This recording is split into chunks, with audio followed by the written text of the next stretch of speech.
not taken. This is not mine. When we arranged a special tribute dinner, even though it's a tribute, it's not a roast, most people kind of said, moderate dinner for Harlan Ellison. I don't know if I can handle that. And, we had a number of people who were quite happy to be on the dais and say some nice things about Harlan, but they were all a little weary of being the moderator. So after a lot of thought, we thought we'd pull something that Harlan does from time to time. And we asked one of his friends that he hopefully did not realize was going to be here tonight to come and be our moderator tonight. And I'd like you to welcome Harlan's friend, sometimes publisher, the best-selling author in his own right, from Baltimore, Tom Monteleone.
Mr. Ellison from Painesville, Ohio.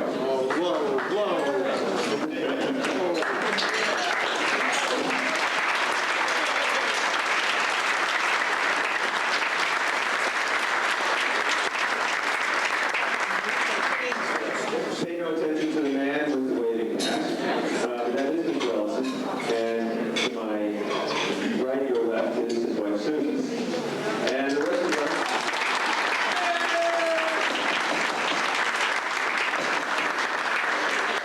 The rest of us up here, we've been gathered from various parts of the country to and planets, and planets and conventions to talk about how we know him and what we know of him.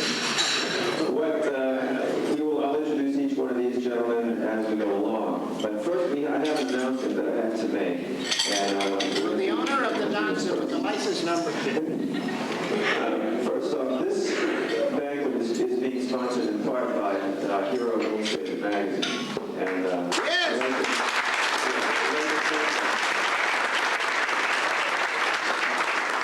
And as is their wont, they often give an award. And I'm not sure who the recipient of that award is this year, but Mr. Mark Cameron has to come up and talk about it. Mark, are you there? Yes, you are.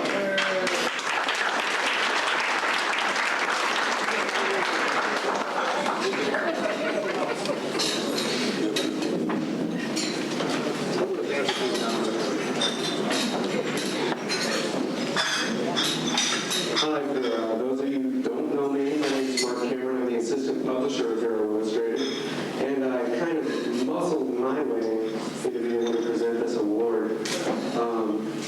Going over the things that I've seen Harlan Ellison has done over the years, been involved in books, movies, television, comic books.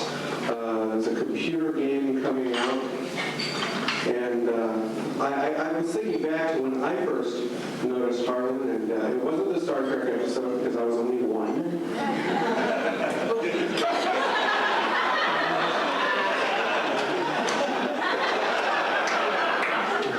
It was 9 years later. I was 10 years old. And I was a chubby 10-year-old. Feel better now, Harlan? Who didn't like sports. Numbered, son. I didn't like much except reading, and my sister brought home a story called Pet Harlequin said that TikTok man, they were making her read it in school. And See, Harlan, the 70s were good for something. Look, Martin, preschool. and I got a hold of the story, and I associated with the story. Because I felt like everybody was trying to make me watch television, which is what they were doing, and play sports. I just wanted to read. I was an egghead, and I was fat. I wasn't good at a whole lot of things, but I was good at reading. And Everett Marr, the character in that story, he spoke to me, and he told me, you don't have to do what everybody else does. And I followed and read everything I could of Harlan's ever since.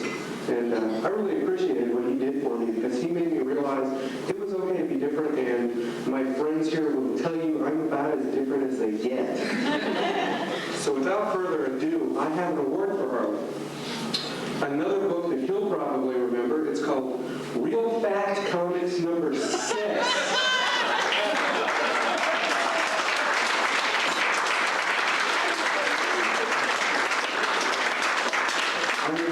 You're about 15 years old and you wrote a letter that was published in this comic book. And the book was edited by Julie Schwartz. And the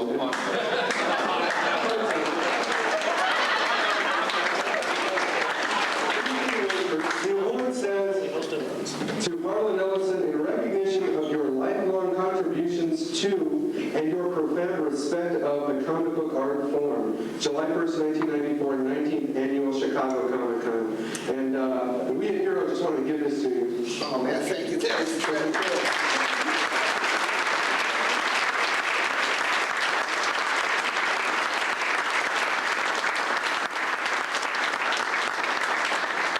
You fuckers just keep doing this to me all night long. This wasn't, in fact, this may have been the first, well, I think this is the first thing I had published, actually. I think it was the letter here was the first thing I had published.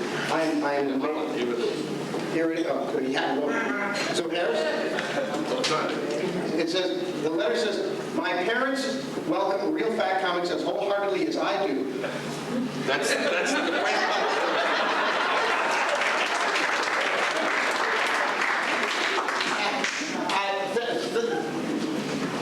I'll get you. So is it edited for space or content?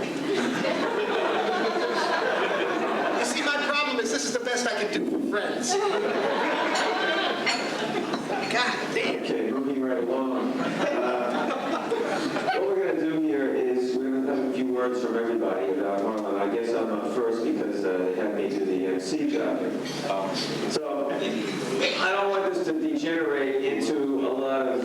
I remember the first first time I met Harlan, but I'm going to tell you one of those, because my first meeting with Harlan was rather momentous for me, and it was probably utterly forgettable to Harlan. But actually, maybe it wasn't. I was going to back at that time, I was a science fiction writer.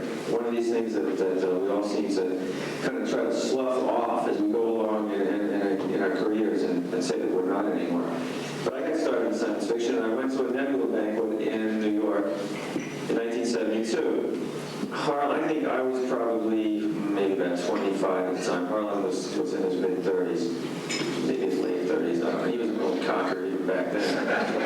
And we were there. He's dressed in a tuxedo, and he's surrounded by his usual bunch of people. I was there with Roger Zelazny, who was another science fiction writer, happened to live in the same town with me in Baltimore.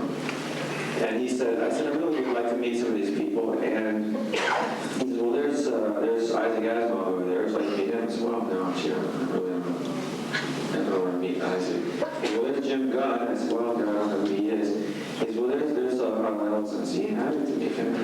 So he takes me over to a crowd where everybody's standing around Harlan's holding court as usual. And Roger says, excuse me, Harlan, there's someone here that would like to meet you. So he's talking on and on, and he says, wait, and he talks on for a minute. Excuse me, Harlan, we have a minute. Not now. Anytime. Someone like to talk to you, just like to meet you. Some pleasure with him. I said, yeah. So finally, we break in, and he says, Harlan, someone would like to meet you. And I says, all right, look, does she want to kiss me, or does he have a check for me?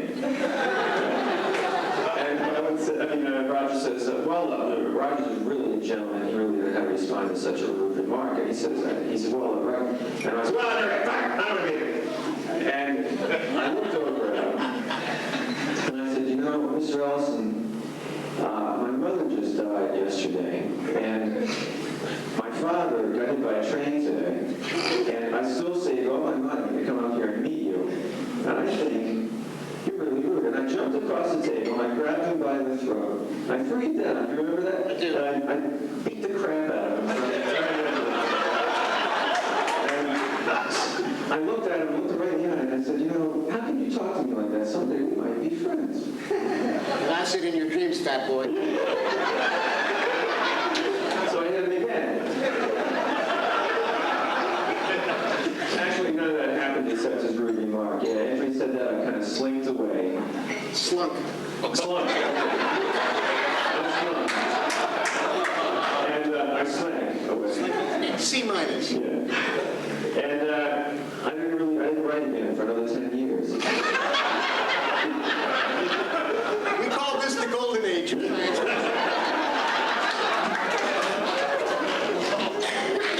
Actually, after that, I don't know what happened. We started hanging out. I don't even know how the hell we became friends. I guess we insulted each other enough, we realized that maybe there was something there. I took you along with me to a television show. Oh, God, that's the Tom Schreider show. Yeah, he remembers the wrong yeah. Oh, no. He's hanging out in the goddamn lobby of some hotel. I'm going off to do a big-time TV show at this convention, and he's hanging there, hanging with his finger up his nose. And I said, you want to come with? He said, oh, man. I said, come on. So we take him on, we put him on the goddamn TV show, and he got a book contract out of it. That he doesn't remember.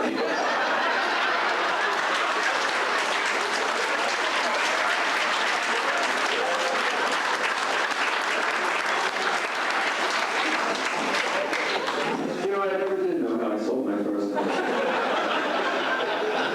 Okay, moving right along. What we're going to do is we're going to lead this off with a good friend of ours who lives right down the street from him in Sherman Oaks. His name is J. Michael Straczynski. Michael is a writer in his own right. He's written several novels of which I can't remember the titles. He did work very long and hard on the TV show with the most incompetent police force on the planet. Murder Capital World. Kevin Cogle, Murder She Wrote. So why doesn't Joe come up and have a few words? Yeah, Joe Straczynski.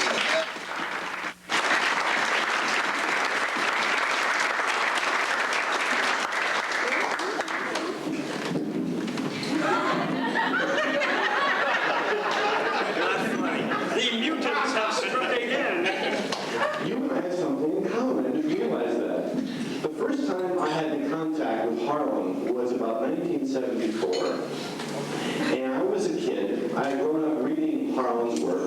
I was in college, junior college in San Diego.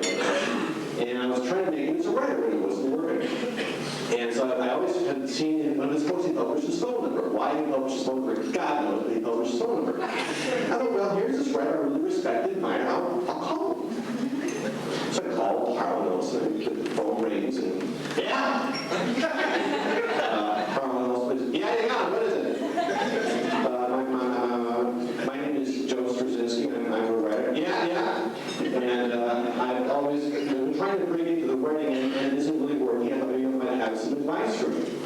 So if this is selling, you know why? It's shit.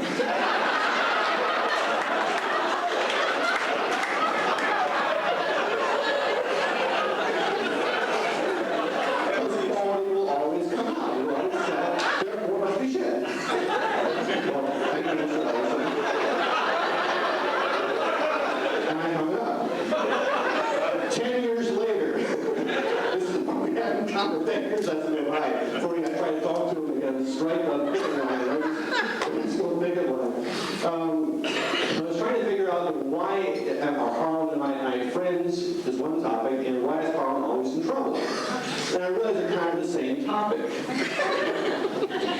The main thing, Harlan is constantly awake, alive, and aware of everything going on around him, which gets him into great trouble, but also ingratiates him to everybody because of what he does. Just as an example, how many guests of honor in a dais will note the guys in tables in front saying, "Do you have enough food? Do you have enough stuff?" We're walking over here, it's just like an hour or two ago from the hotel, and as we're walking along down the parking lot, they hear a clattering sound. Now, most of us, we're trained to be asleep. We're trained to ignore stuff. We're trained to just focus in and not get involved.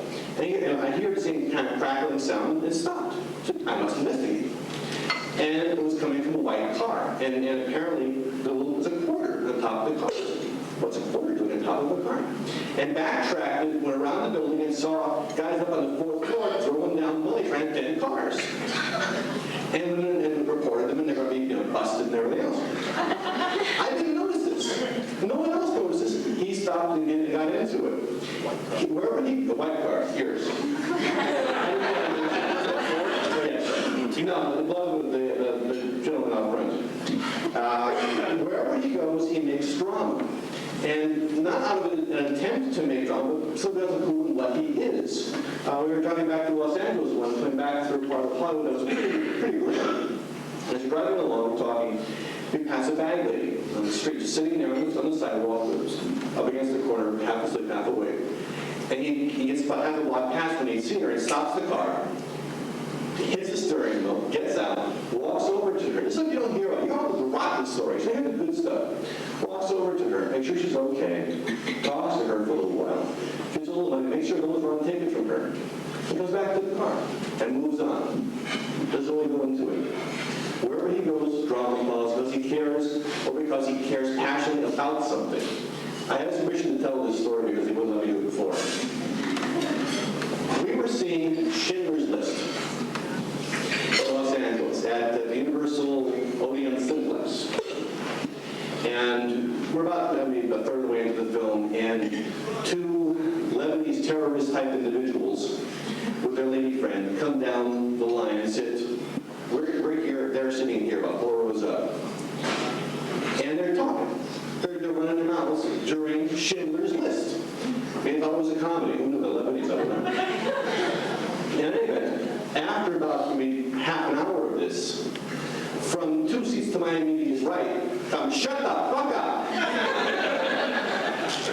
The ear was dead, except for the guys behind me going, yeah, good idea, but then speaking louder than that, of course. You get the ball here. And now these 2 guys are and they're eye talking us. And then after a while, one of them gets up and leaves. And Harlan said, he's going for a gun. Now I figure if he's back in a couple of minutes and he went to the restroom or he got some food that's nothing else to do in the theater. He's gone a while. And Harlan says, you stay with Susan and Catherine. I'm moving over here so there's trouble. They won't get hurt. Now he comes back in, walks down the aisle, stops by our row.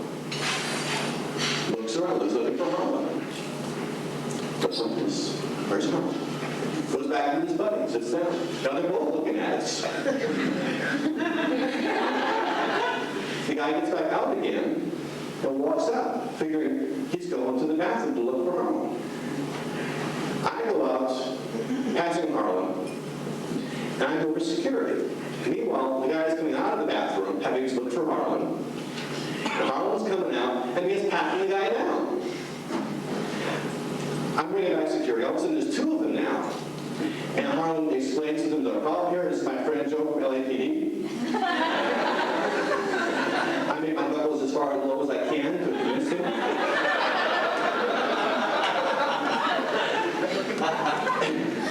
We get back to our seats, and after he says, you walk on ahead, and I'll sit back to be the target if there's any problems. How anyone can make an event out of seeing Schindler's List?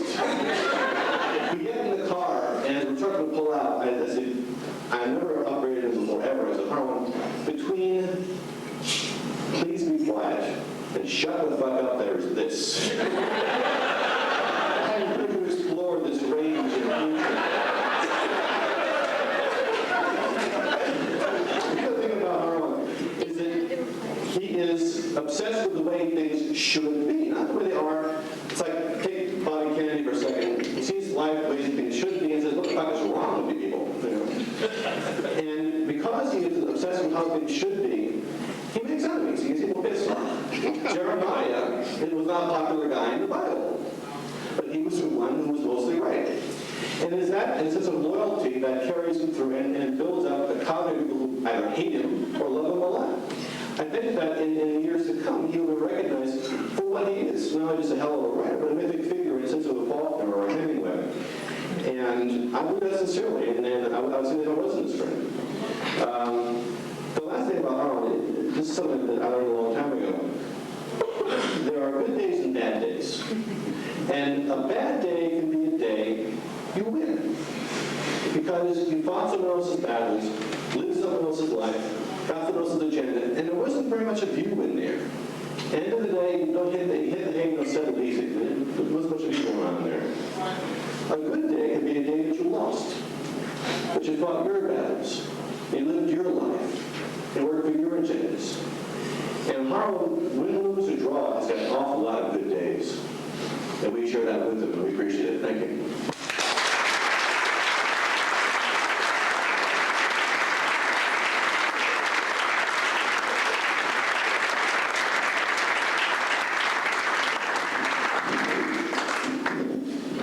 He didn't even tell the story right.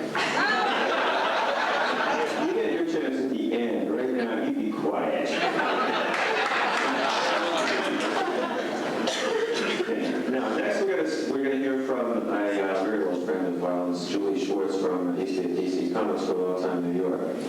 Julie? Yes.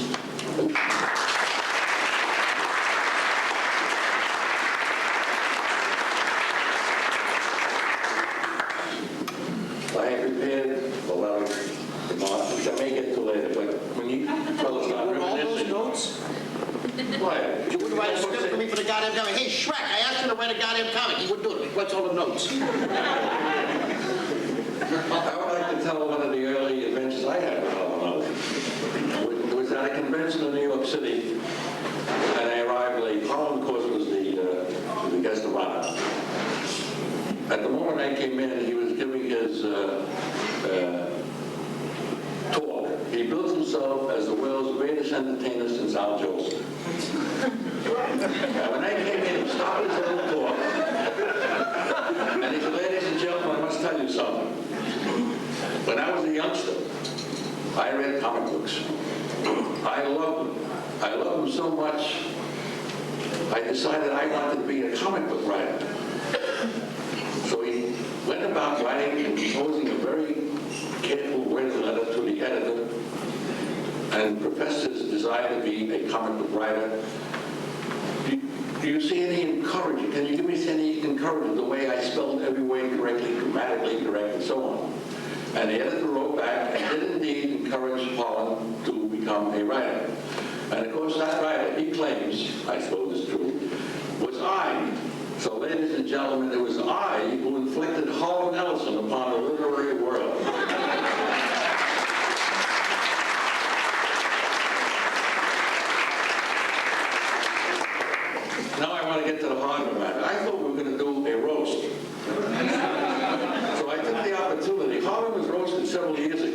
some celebrated friends of his. And I will be that friend and give an extract for the remarks they made. The first one was given by Stan Lee, who I believe is involved in comics of some sort. And he said, among other things, the following, if I may be permitted to delight. Let's forego all the preliminaries and get right to the heart of the matter. Mainly, I'd like to discuss the scope, the dimension of this man's talent. And so it'll be a short speech. After all, what can one say about Harlan that hasn't been written time and time again on the washroom walls of this great nation? How many times have you heard this old phrase, know thyself? Harlan is one guy who does know himself. Surely, on countless occasions, we have heard him shout, which is his normal way of talking, "Don't call me a science fiction writer. I am not just a science fiction writer." And how often have our science fiction writers fervently replied, "You can say that again." I'll be back.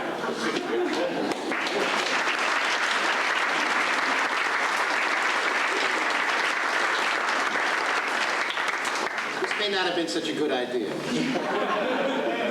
It's never a good idea. Listen, all these science fiction jokes, I don't really know if most of you people are comic people, you're not going to get all these science fiction jokes, so maybe we should stop, lose the science fiction jokes. What do you think? Oh, thanks, Tom.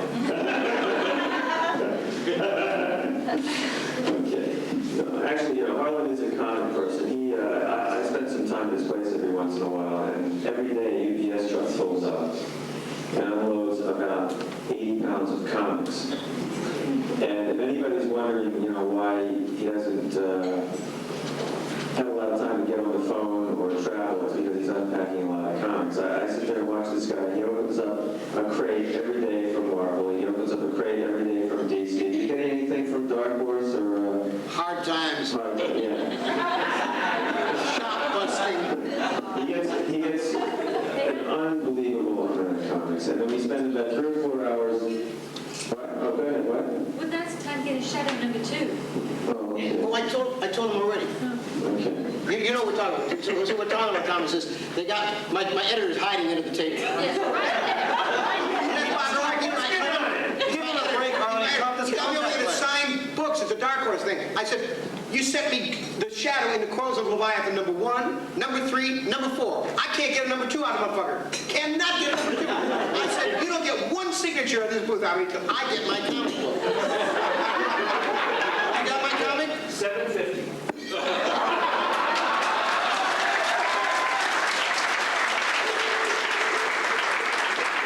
Hey, it's the first comic he's going to buy in a long time. This guy gets more free shit than anybody I have ever seen. Good Lord. He keeps those little plastic bags you guys put all the comics in. He keeps them in business. He has big rolls in his bathroom. What do you think I'm buying for? I buy him a Colobono, for God's sake. Keeping you in business then. Okay, now we're going to move along here to another writer who I think he's a science fiction writer. I don't know what the hell's going on here, but well, all I know is he put a lot of stories in the magazines about fantasy and science fiction. He's an old friend of Harlan's. Harlan appeared in the magazine of fantasy and science fiction many times. And there's got to be some connection with science fiction here. Ron Goulart.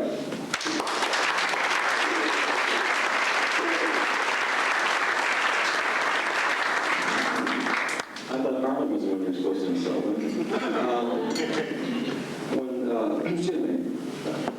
when Bob Weinberg asked me to speak about Harlan, he asked me if I could, and I said, of course, I can talk for about 15, 20 minutes, maybe a half hour. And he said, no, you have to say only positive things. Which is why this is going to be about a minute or two.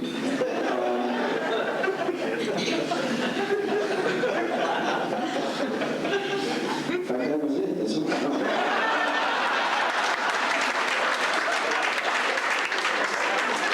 Unlike these young people on the thing here, unfortunately or fortunately, I've known the defendant.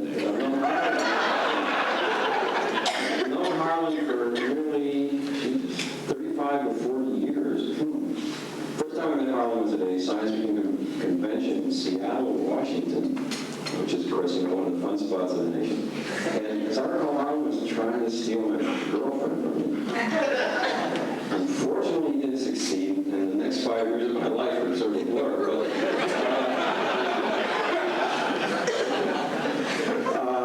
And I was talking to Harlan earlier today, and I was thinking, if I was as nice a person as Harlan is, Harlan was saying to Maggie Thompson, he said, you know, I love Ron, I'm talking about my life, and Ron never says anything nice about my work. And I thought, wouldn't this be a great time to say something nice about Harlan's work? I spent the whole afternoon trying to think of something nice to say about him. Came out dry. Anyway, what I would like to say about Harlan is that I don't know whether the world is a better place because of Harlan, but I think because of Harlan, it's certainly a hell of a lot more interesting place. Good luck.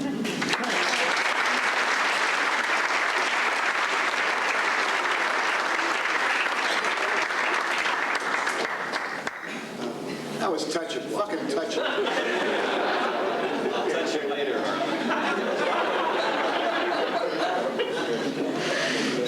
Hey, we got a treat for you here. We actually have somebody that's going to talk about Harlan that has something to do with comics. And his name is Christopher Claremont. He's doing a lot of things for Dark Horse, I understand. Why don't you come on up here, Christopher? Didn't he used to work for Marvel?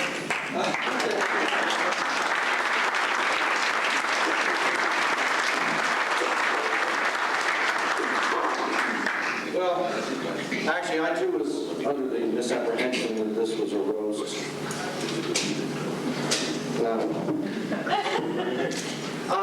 Actually, I was thinking that I had, in light of my notes, something that Mike said as we're going along, that you got to figure that one of Harlan's invaluable contributions to society at large is that somewhere in the LA metropolitan area are two gentlemen, for the sake of argument, let's say, Mujibir and Sergio, who are dining out on a story of how they went to see Schindler's List, and this fucking crazy angle, man. He came up and he was like ranting and raging, and he took us to the police, and he called security. All I was doing was going to the bathroom and checking to see if my car was still here.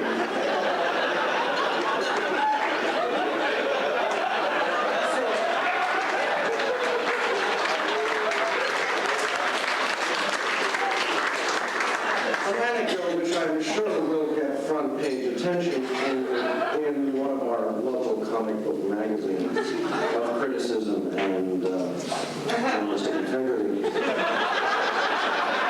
But anyway, to talk about Harlan from a slightly different perspective, I had the occasion a number of years ago to function briefly as an editor on a project at Marvel, and I was at home in my somewhat large but incredibly messy apartment in Upper Manhattan, just minding my own business, feeding my cats and catching up on X-Men pages when the phone rang. And foolishly I picked it up. And it was Harlan, who in his calm, rational, incredibly, helpful, urbane manner, wished to express a certain comment about how his contribution to this magazine was being treated by the editors involved. And as anyone who has dealt with Harlan knows, he is the most uneffacing of people when it comes to expressing himself to editors when he's a little peeved with what they've done to him. And so for about 5 minutes, I held the phone here and listened. And across the air shaft, the window went up, and two kids looked down, and their eyes were big as saucers. And what is he saying? Because I thought, this is he's really projecting it. I said, Harlan. And then for another 5 minutes, I listened, and the parents came out and started taking notes. And I said, Harlan. And then they closed the window, and there was a loud knocking at my door. And I figured the next stage was the police, so I figured this conversation had to come to an end fast. So I picked the 5 most interesting words in the peroration and just strung them all together and shot them back at him as loudly as I could. And somebody stamped on my ceiling. At which point I said, what? I said, calm down. Let's talk this out rationally. Why are you yelling? He said. At which point we worked it out and sort of like bonded. And I thought, well, this is interesting. You know, it's like, you take a swing at me, I'll take a swing at you, and we'll go around the table and strangle each other. And at the end, we shake hands and go away friends. I thought, how totally American. John a lot of time. You may notice I'm embellishing because where Harlan is concerned, the old John Ford dictum applies, which when you have truth, you have the legend, you print the legend.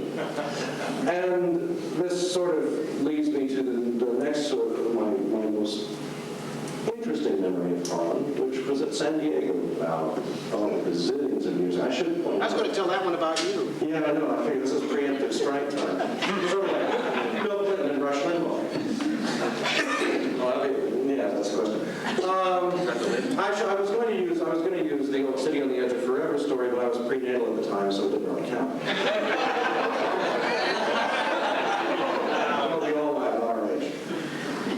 Anyway, we're in San Diego at the old El Cortez Hotel, which was a great place to hold a comic book convention because, let's face it, it was run by people who made fundamentalist Christians look like liberals. And they could not deal with costumes. So we're having the annual award dinner, and Julie Schwartz is there, and Harlan comes up and bestows upon Julie the script of an issue of Detective Comics that he had promised for Lowly's many years, and it was a wonderful moment. But it was also at that point about 3 in the morning in San Diego, and there was no way to get back to LA, so Harlan needed a place to sleep for the night. So we thought, hey, this is San Diego, it's a big city, there are hotels, something will be done. So we walked down the hill towards the West Gate. There's a phalanx of hotels, the West Gate, and some other hotel the executive in at the time. And went into the West Gate, walked up to the desk, took his wallet. I'm Harlan Ellison, you have a room? No. You sure? No, we have no room. Oh. So the next hotel. I'm Harlan Ellison. We don't have a room either. Third hotel, they locked the door. So finally we get to my hotel, and he's at the desk, and we repeat this, and I said, look, I have a spare bed in my room. I'm perfectly happy to share it with you. And he looks at me and is like, Claremont, I knew you were loath at this city. So we went up, and that was that. And the next morning, I was like, Claremont, well, you snore. And I said, you lie. And he said, you snore. I thought, well, that's thanks for you. But the weird thing is, when I think of my history as a writer and a science fiction writer, which I was before I became a writer, yeah, I know it's hard. I think back to the first Nebula Awards I went to, and I probably got this wrong, but in my memory, it's a seminal moment because it was the night Robert Harlan got the Grand Master Award, and Harlan made a speech. And I thought, looking back on that moment, that I have been fortunate enough to gauge my own career, my own work, by these two benchmarks. One of the premier storytellers in the field, and one of the premier stylists in the field. And I can never hope to be as good, but it's something to shoot for. It's something to define myself as a writer, as a creator, and in the case of Harlan, as a person, because he is infuriating, he is a pain in the ass, he drives you absolutely nuts because he is the way all the time, and God, is that amazing sometimes. And yet, to know him is to know someone uniquely special, uniquely valuable, and to be called by him a friend is a surprising privilege, and I'm very grateful for it. Thank you.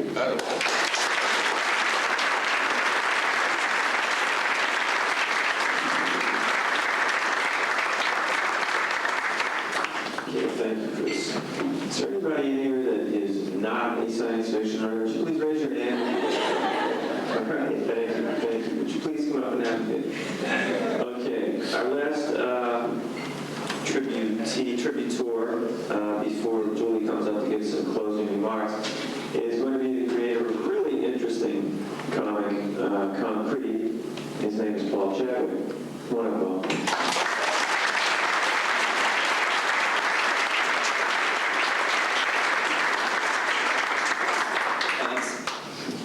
I'm one of the really dozens of writers that Harlan has given a hand up to I don't know why he does this, sort of a strange hobby, but Ed Bryant, John Shirley, a lot of people. When I first started doing concrete, Harlan was moderating my Codel's Hour 25, but a radio show in Los Angeles. And a friend sent me a tape. I wasn't living there at the time. And he just praised it to the skies. And I played that tape over and over and over. And I thought, gee, maybe it was a good idea to do this. And a year later, he wrote his overview of the current comics for Playboy. And gave me some good words. And it was really strange what authority that held in Hollywood. That really impressed people. I think it was a big part of getting movie here. And probably that's the reason Steve Munki's got that Fish Police series. I don't know why, but I had a bit of serendipity. I'm taking a course at a local college, and it's called American Public Figures. And we had an assignment. We had to compare two public figures. So I chose Bill Clinton and Harlan Ellison. And I found that there are three remarkable parallels between these two. The first involves the sort of thing Huckleberry Finn called a stretcher. Now, these aren't lies exactly, but they're not quite the whole truth either. Bill Clinton, as you recall, he was asked if he ever used marijuana. And his reply, this was a great reply, he'd never broken the laws of this country. Well, somebody thought about that for a while and asked, well, what about other countries, Bill? And he was caught, and he fessed up. But he just reflexively added that he didn't inhale. Now, what he meant by that, of course, was, he'd never smoked before, he couldn't stand it, he coughed it, and gave up. He wasn't using it. But this sounded kind of Weasley. Or as they say on the David Brinkley show, lawyerly. Same thing. I think it was less calculating than it might seem. I think Bill Clinton just can't bear to displease whoever he's talking to at the moment. He's sort of a classic people pleaser personality, and I know about that. I write a comic book about one. Now, people pleaser is not exactly the description that comes to mind when you think of Harlan. His stretchers don't come quite from the same area. He once told me that, I asked him if he'd ever considered sitting down and really seriously writing memoirs. He's written memoirs all his career, every introduction, every preface, has 1,000 great memoirs in it. But he said, no, I've told those stories so many times, I'm just not sure myself what's true anymore. But I have a particular stretcher, and this is one you're all familiar with. You've seen it. It was his appearance as a spokesman for the Geo automobile. And it wasn't something he said, but I think we can say Harlan was a party to this. Harlan was presented as noted futurist Harlan Ellison. Noted futurist.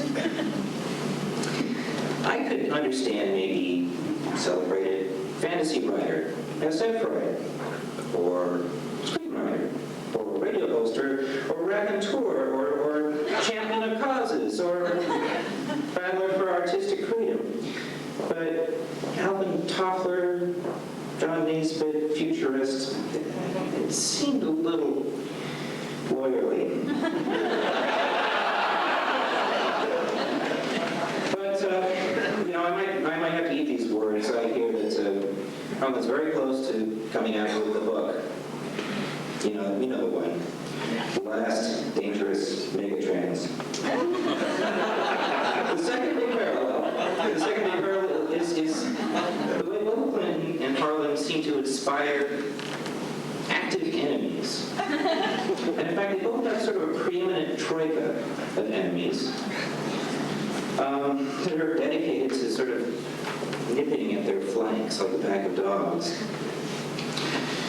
Clinton's troika, well, is made up of Cliff Jackson, the Arkansas lawyer. He represents the Arkansas State Troopers, and he briefly handled Paula Jones. The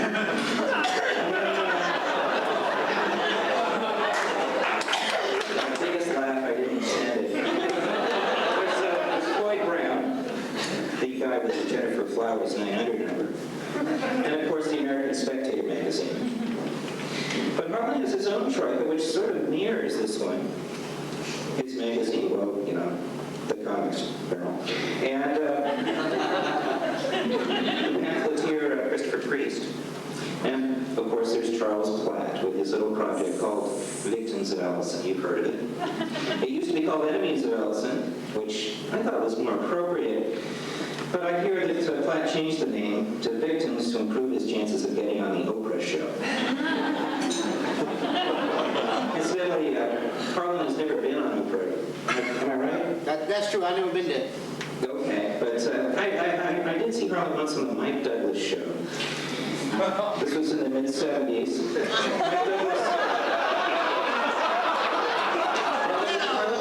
Chadwick, get a life! Hey, I got a good grade on this essay. It kind of surprised me to see Harlan on this kind of second-string celebrity jazz show. And years later, I was at a speech, and he admitted why he was on there. He was trying to get a date with the lady who made the bookings, because she had a sexy voice. Griffin! Was it Merv Griffin? Griffin! It wasn't Mike, that was Merv Griffin. Oh, well, that's much more prestigious.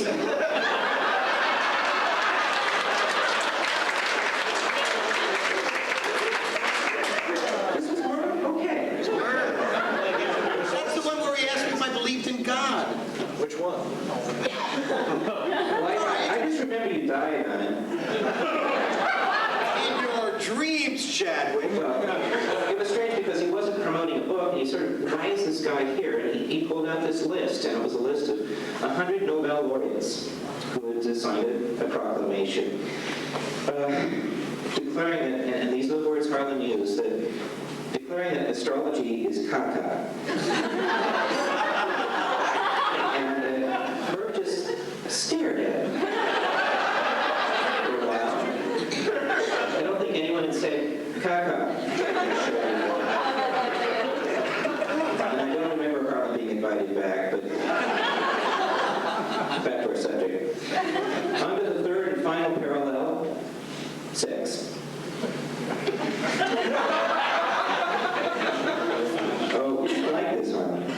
Now, thanks to those enemies I mentioned, we know quite a bit about Bill Clinton's sex life. Personally, I don't really care too much what a president does with consenting partners. I'm more interested in seeing public policy that doesn't screw the rest of us.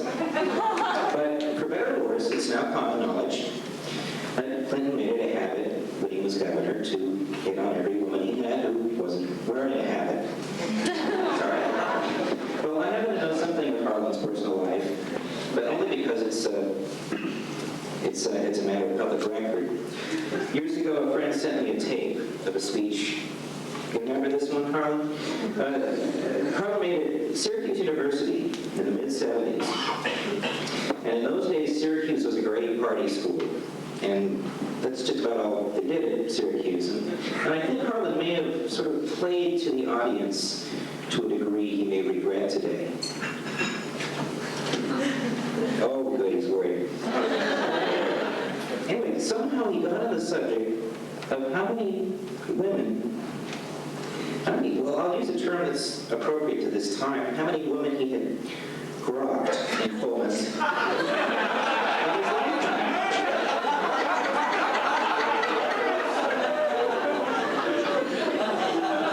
There was great tension in the audience.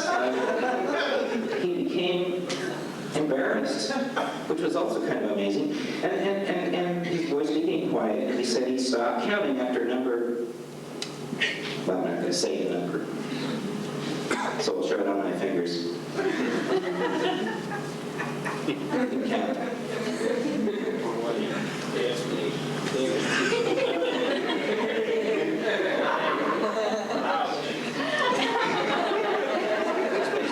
this is absolutely true. This is also endearing you to my wife. We will have words today, too. Well, the funny thing is, you should multiply that times 5.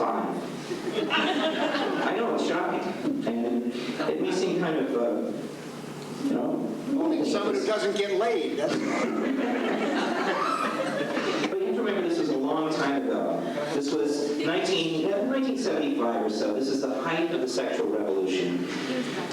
And every revolution has its John Paul Jones. And I thought, while doing this, boy, you know, every 18-year-old male undergraduate in that auditorium must have been thinking, wow, I have not yet begun to fight. At which point, Harlan said it was no way to live. He admitted his ways. He didn't recommend that kind of life to anybody. And I believed him. You know, you learn things from life. That's what's called hard-won wisdom. And in fact, it reminded me of a quote of St. Thomas Aquinas, who said, he was kind of a great hill in his youth, too. Pretty age 50 like Harlan. And Aquinas said, Lord, give me chastity, but not yet. So in conclusion, Harlan was not only like Bill Clinton, but like Thomas Aquinas too. And thank you very much. I got a B+ on the paper. I got to catch a plane. Should we get one? Okay.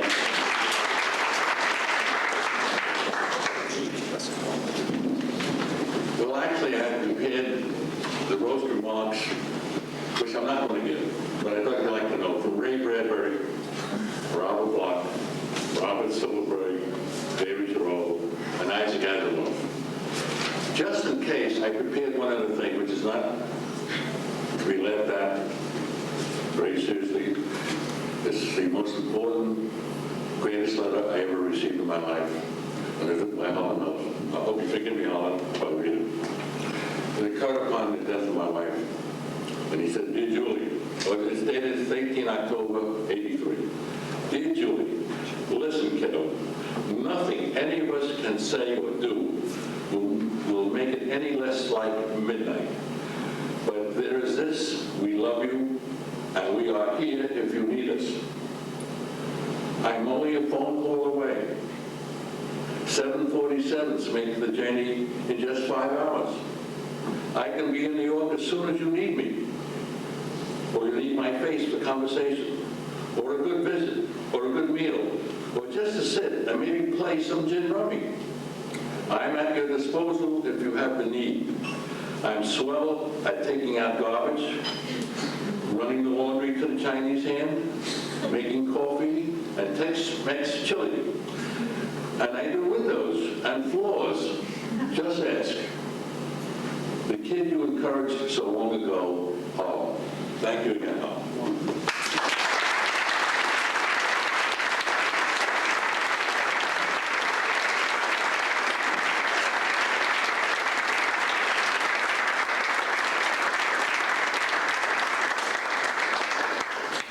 Okay, now see, now how am I supposed to say something funny after that? That was very nice. If you won't, he will. Yeah. It's hard to believe that comes from the same guy who said everything in life that ain't nailed down is mine. And he put a coda on that which said, and that don't count what I can pry loose. Actually, what I said is everything in life that ain't nailed down is mine, and anything that I can pry loose ain't nailed down. Okay, that's marginally better, I'll give you that. Okay, we're going to give you a shot now. So you come on up here and you do your best. Yeah, all right.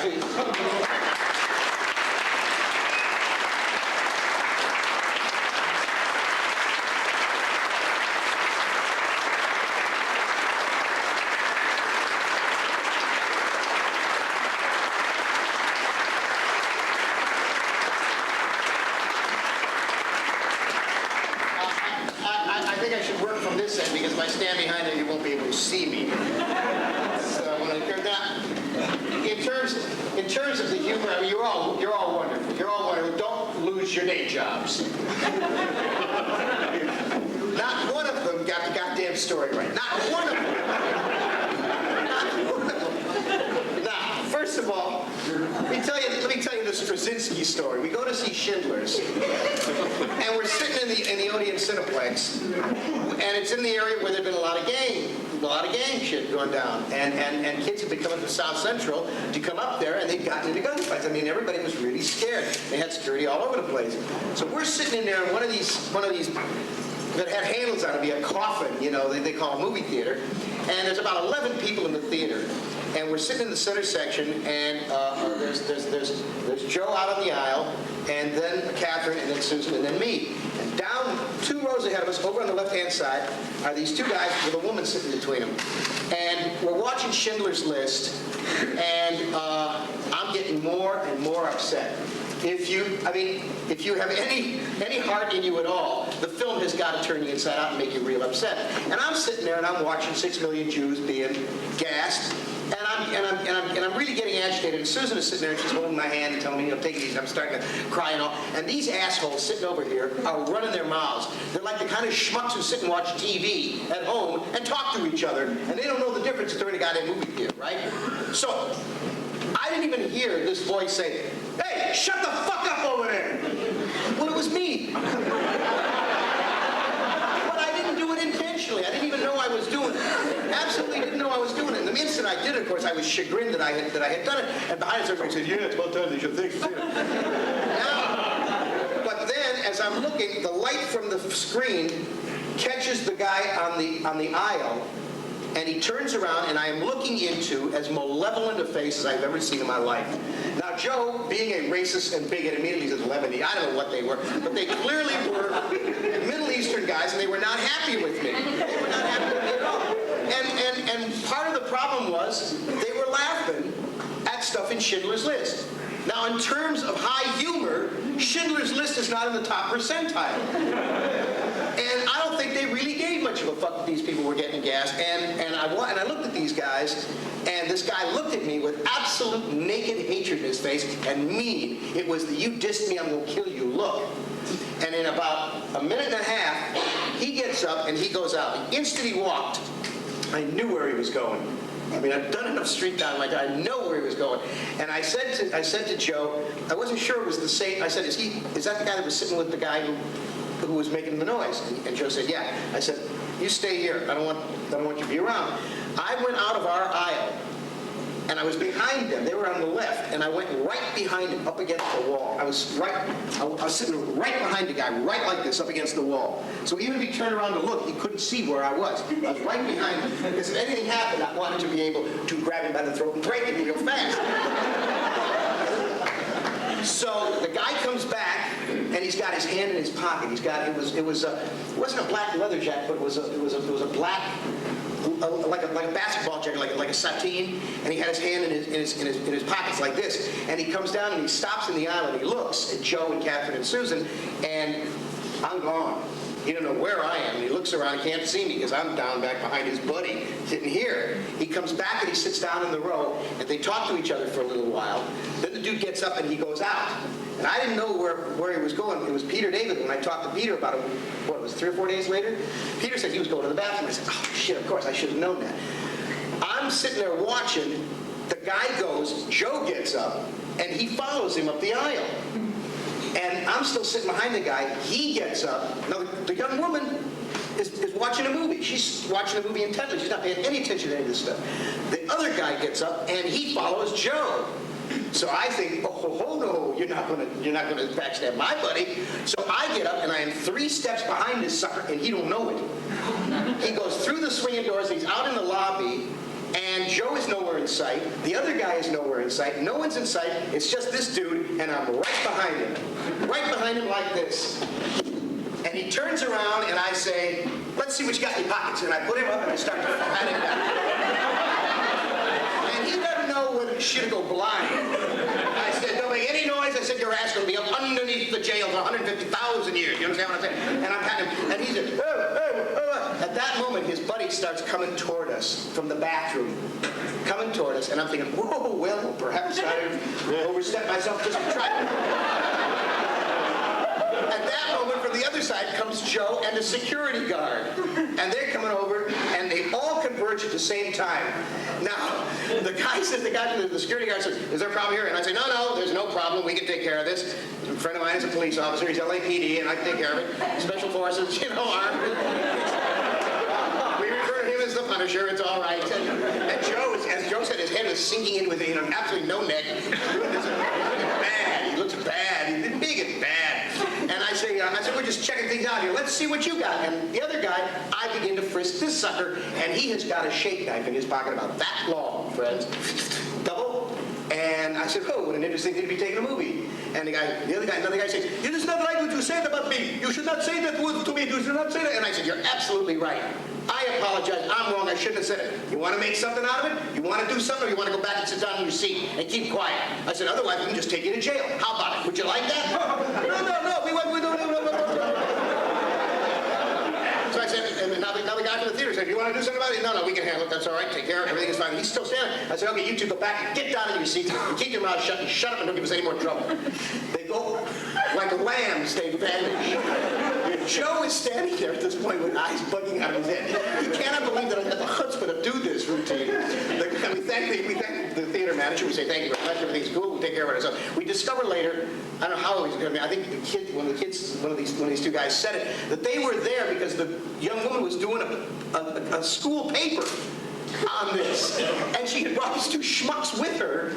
She really wanted to see the movie, and they were just babbling. And naturally, so anyhow, the movie gets over. I didn't go back to the seat. I sat down a couple of rows behind them so I could watch. And they get up and they go. So Joe and Catherine and Susan get ready to go, and I said, I'll hang back in case anybody's going to, try and jump you. So we go on and we go. When we get in the car, and as Joe said, Joe never yells at me. Joe never upbraids me. And I'm feeling very chagrined because I have put three dear people whom I love at risk because of my big mouth. And Joe looks at it, and we started, Joe doesn't drive, Catherine is driving, and Joe says, I got to tell you something. He says, there is a huge abyss between would you mind being quiet and shut the fuck up. That was our Schindler's List right now. We tell the same story, but his is more entertaining than mine was. That's why he's a better writer. Now, Chadwick.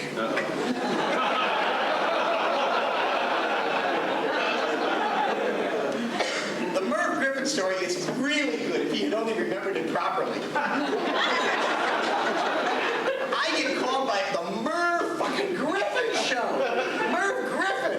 And this woman had this. Now you notice Susan is from England. She's originally from Hereford, and she was living in Manchester when I met her. And I adore her accent. She sounds like the BBC. The way she'll say, "Would you bring me in my tea, please?" It's really great accent. So I'm a sucker for good British accents. The woman who called from the Merv Griffin show had this dynamite British accent. So I don't lie. But he says that I had talked about, look, everybody knows I was a slut. I'm sorry, folks, that's the truth. I had fucked everything on the Western Seaboard and was working my way inland.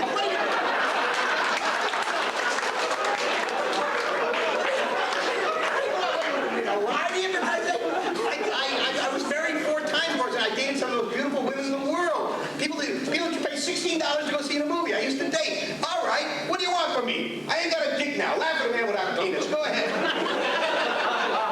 So this woman calls and says, I want you to come on the Merv Griffin show. And I said, you gotta be jesting with me. Merv Griffin show. What in the world would I have to say to Merv Griffin? I mean, here is a man who is a devout Catholic and a closet gay and is so twisted up because he can't cop to being gay that he ends a Catholic. He was a wreck. Also, dumb as a collar button. But this woman had this great voice, and I figured, maybe I'll get lucky. Okay, I'll do your stupid show. What do you want me to talk about? She says, astrology. I said, what? Astrology. I said, but it's ignorant shit. Anybody who believes astrology believes in the Easter Bunny, for Christ's sake.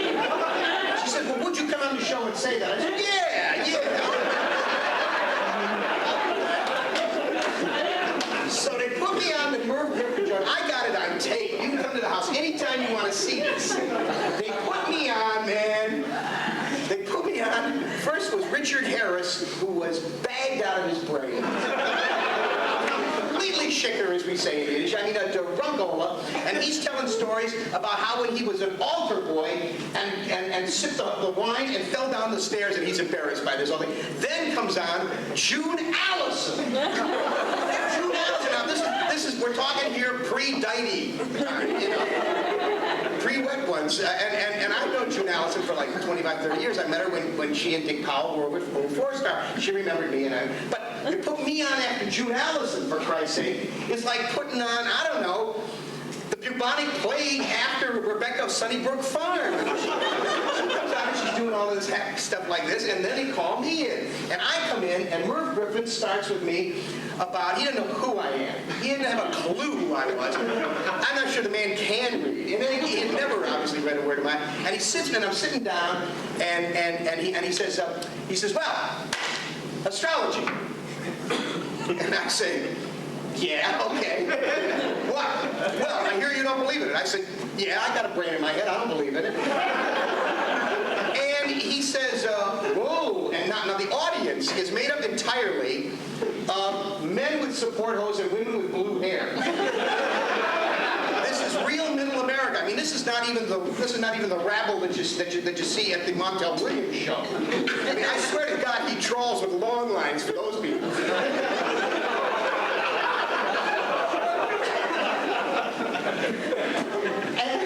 And the audience is, what's he putting down?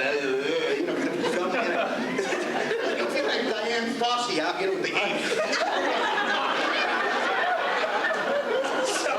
So I reach into my pocket, I whip out this statement that was prepared by 100 Nobel laureates and all it says is astrology is bullshit. I mean, that's basically what it says.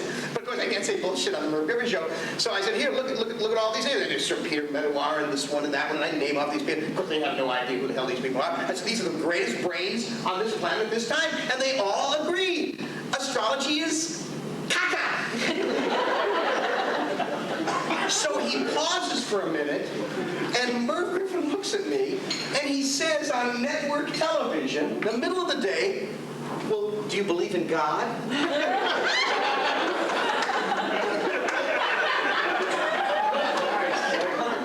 And the audience, at this point, assumes what we will kindly call a lynch tenor. Fucking rumbling, get the rope, get the rope.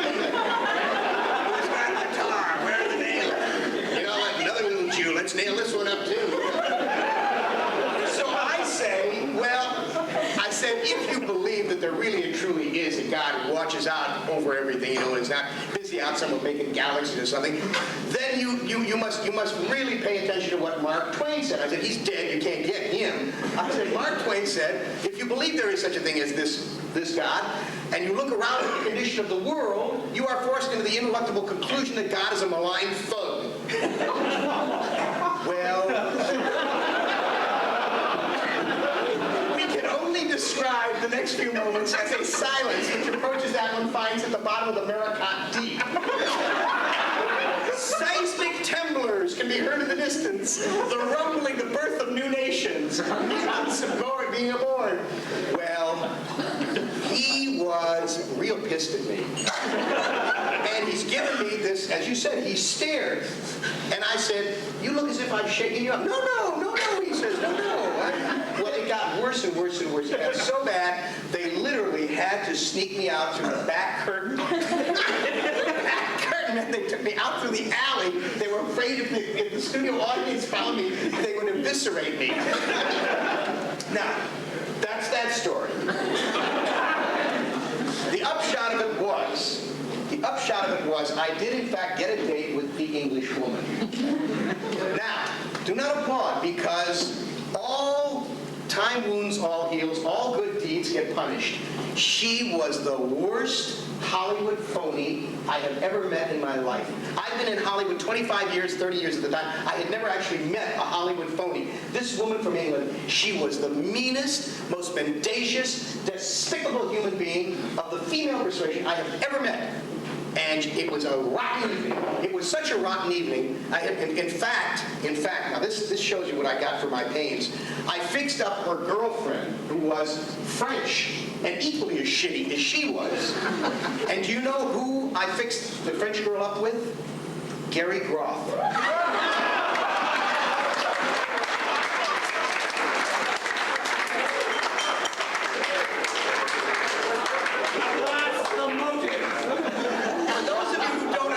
Why this is a horror story, ask your friends. We're on the Hollywood freeway. I had taken these people to the Pacific Dining Car in LA, which is a great restaurant. It was an old Pacific Dining Car that they made into restaurants. You get a T-bone steak. We're talking your Kansas City grain-fed beef. They bring out 12 T-bones on a platter. You pick the one you want. It is a great restaurant. She didn't like it. It was a chop house.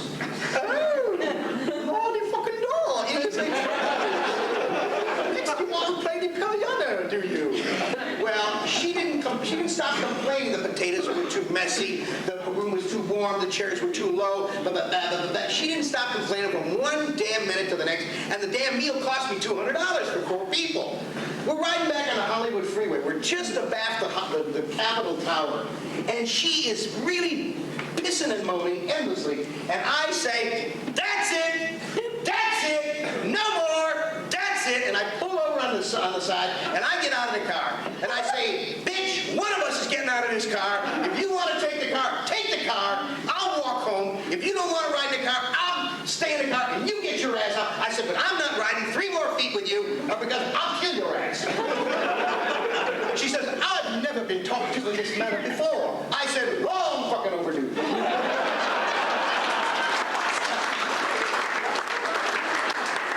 And she and the frog got out of the car, out of San Diego freeway, and I am left with Gary Groth. And that is the story of the Merv Griffin Show.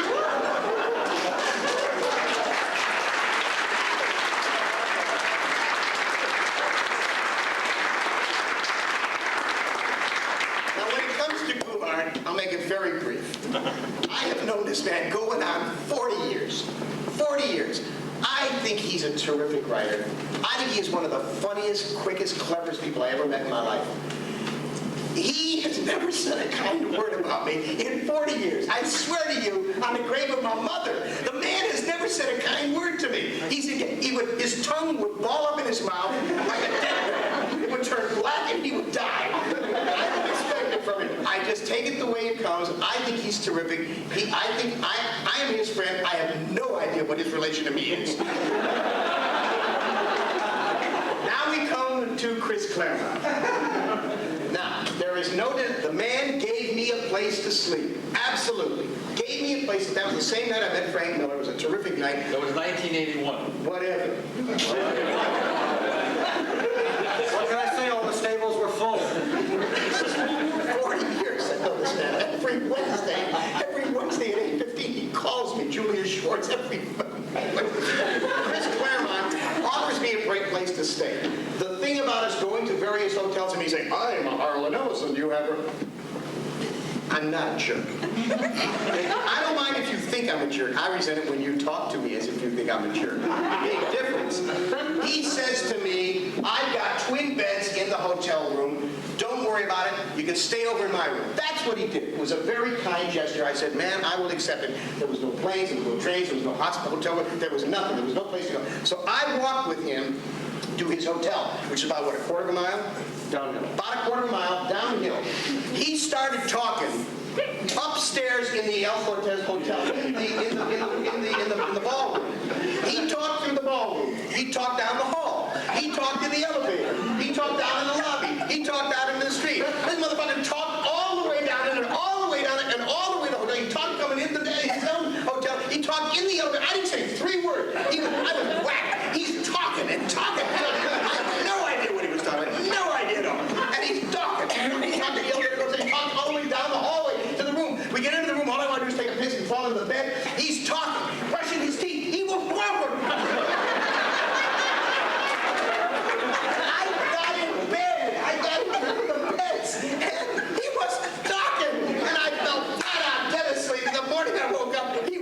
I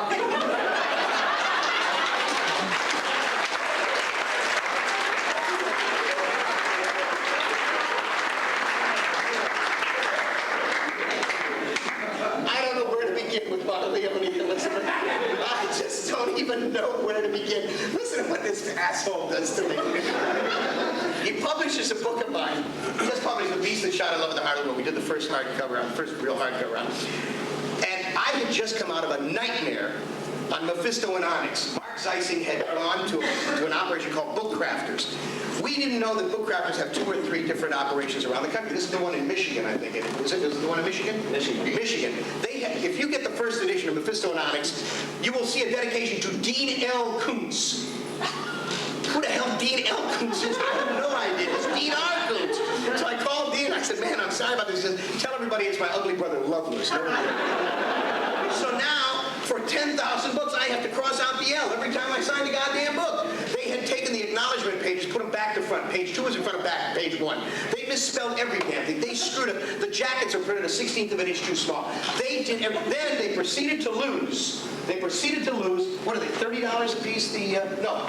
What's the hardcover? The limited. 65. 65 bucks. They lost 180 of them. They say they lost them. My ass, they lost them. They were pilfered, and they're selling them some damn place.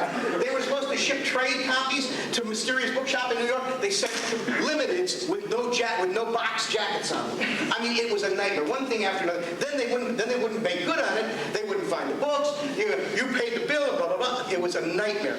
So I said, I had to call the president of Book Craft and say, I want you to understand something. I said, I am a demento. I will sue you. I won't just fucking sue you. I will sue your ancestors. I'll sue you so goddamn hard your grandmother will get a bloody nose. I'll come to your fucking house and nail your pet's head to a coffee table. Now you gotta understand something. I really am not a crazy person, but I know what effect this has on some uptight, stick-up-the-tuchus, 3-button suit moron in the middle of Michigan. He's gonna think, I got a fucking stalker loony on my hands. Let's at least mollify the crazy son of a bitch. So we got something out of it. But I swore never again with Book Crafters. Now Tom is doing Beast That Shot in Love with the Heart of the World. And I called him and I said, where are we going with the book now? He said, well, it's off to the printer. I said, yeah, where are we going? He says, Book Crafters. I said, no, man, you can't do it. He said, what are you yelling about? I said, no.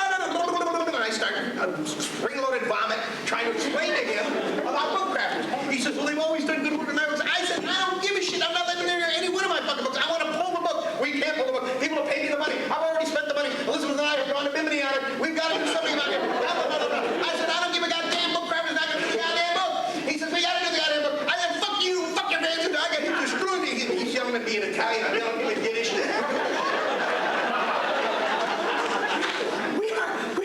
We are straight. So first, well, how long have we known each other? What, 35 years? 25. 25 years. We never raced out boys at each other. Never. We're like brothers, for Christ's sake.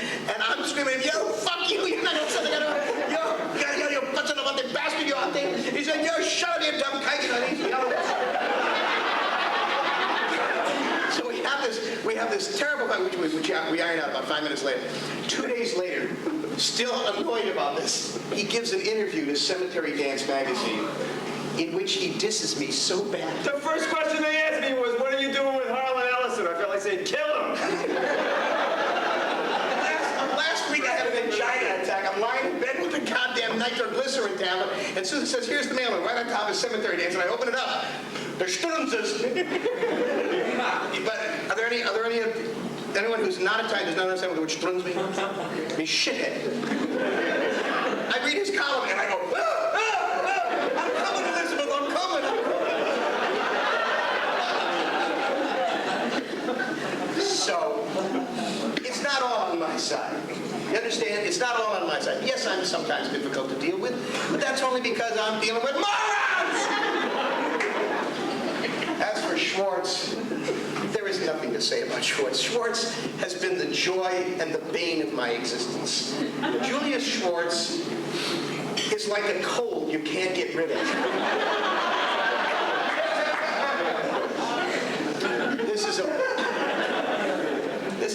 This is a wonderful thing. This was done. You got to understand. First of all, the guy, people, the ladies, he's not a guy. There's another people that were person over there. The people from Hero, I had no idea you guys were even in on this, and I hope you do not feel your money has been ill spent tonight. Did you enjoy your greasy meat?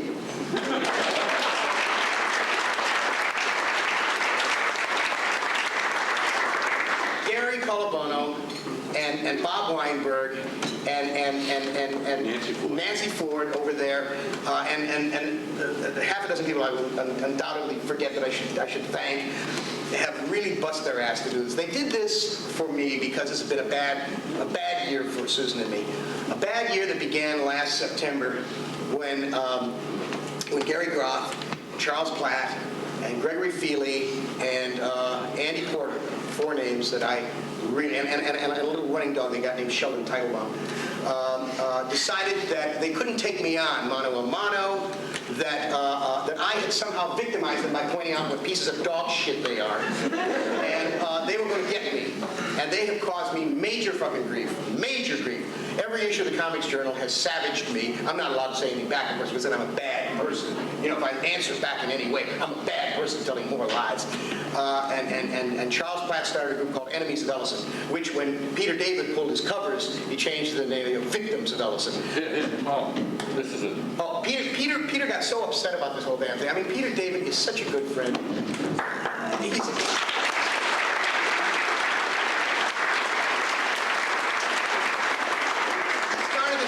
Friends of Ellison, he sent you a big button and all like that. It really carried me through.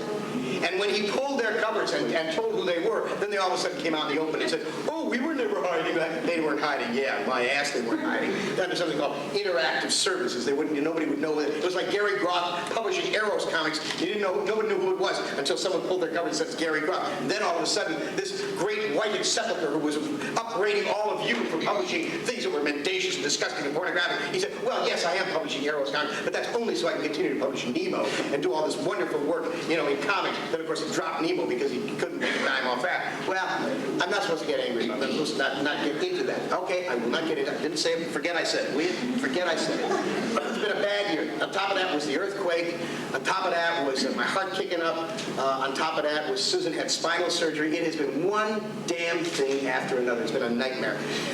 I was supposed to do Dragon Con. I just couldn't do it. I just didn't have the energy to do it. And I said, "You got to let me off." I begged off, and Ed Kramer let me off. And then Bob Weinberg and Gary, they're like 2 ancient Yiddish yentins who will not stop. You got to come to Chicago. You got to come to Chicago. Want to come to Chicago?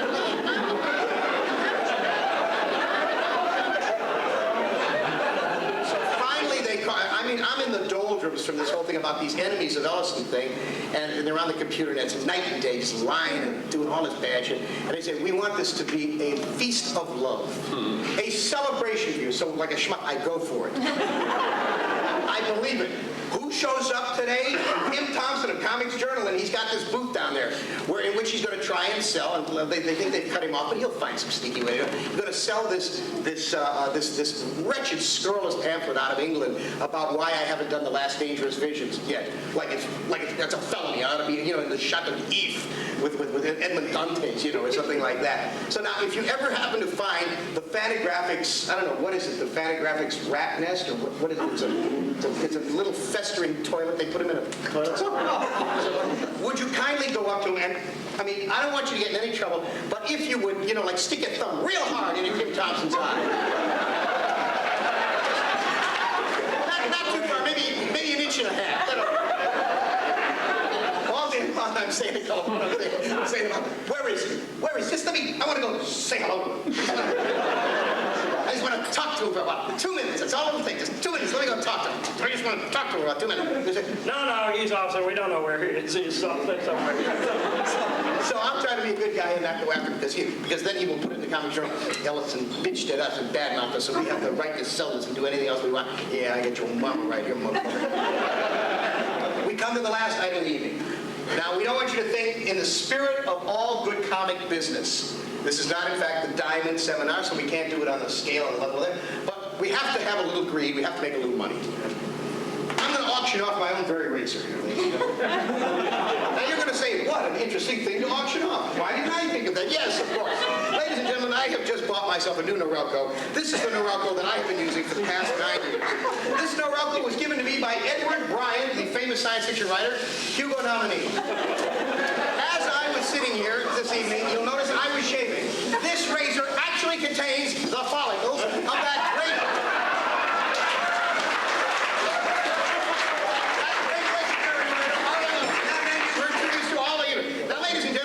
this is a perfectly good working Norelco. It is in fine shape. You can use it yourself. We've got the charger right here. We've got the case. We've got the handle. It's a nice little item. Do I hear an opening bid of $10? Do I hear $10? $10. Do I hear 20 someplace? 20. I have a 20 over here. 30. I hear $30. Do I hear 40? Is there a $40 bid? $40. Do I hear $40? Does anybody want to make a 40? What? Was that a 40? Over there. There's a 40 over there. The man against the wall has very good. I have $40. 45. Do I hear 50? I have 50. $50 once. $50 twice.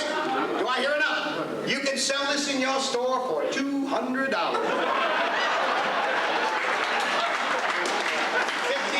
once. $50 twice. $60. $60. I'll make it back almost what I paid for it. $60. We have a $60 bid. Is there enough? $60. $60. It's also got 65. 65. He's weakening. 65, do I hear 70? Will you go to 70? 65, once. Hallelujah, 65 twice. Jerry Falwell bites it. 65, 3 times. Sold. 65.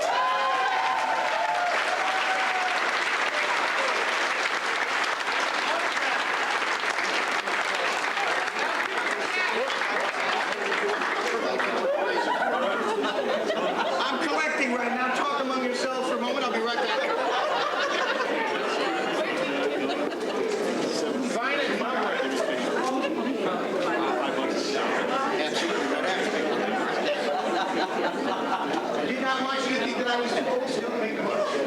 Ladies and gentlemen, you have been wonderful. Thank you for coming to the tribute dinner. Thank you, Gary. Thank you, Bob. Thank you, Nancy. I know Nancy. I know it's Nancy. Nancy, thank you. And to my beautiful wife who sat through this and would not speak because she said, I'm not talking. I'm home with you. I'm not saying a word. And Frank Miller was also supposed to talk, but Frank is hiding out in the hall. And there's my other editor, Denny Lubert, over there, and you'll see me at the Dark Horse booth tomorrow. You'll see me at the Silver Moon booth tomorrow. We're going to do a couple of comics this year. We're doing a couple of comics. And I want to tell you, I've been waiting a long time to have my own comic. And I'm going to have from Dark Horse a comic called Harlan Ellison's Dream Corridor. And it will be just like reading comics the old days, the way comics used to was been. The best people in the world, Martin O'Dell has done work for us, and Doug Wiley has done work for us, and Chris Claremont. You did a piece, didn't you, Mr. Claremont? Not yet? You haven't done the piece yet? Oh, why don't you talk to Mr. Claremont about doing one of the scripts for us? I think. If I ever shut up,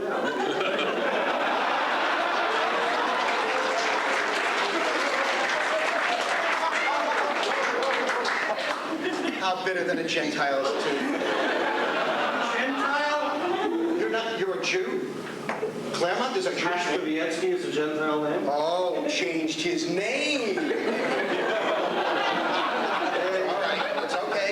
It's all right. Ellis Island, what can I say? I thank you very much. You are a great group. Please, we're going to be hanging out for another couple of days. Do not be frightened to come up. I do not bite very hard. And it'll be my pleasure. And I thank you all for coming to this. And thank you.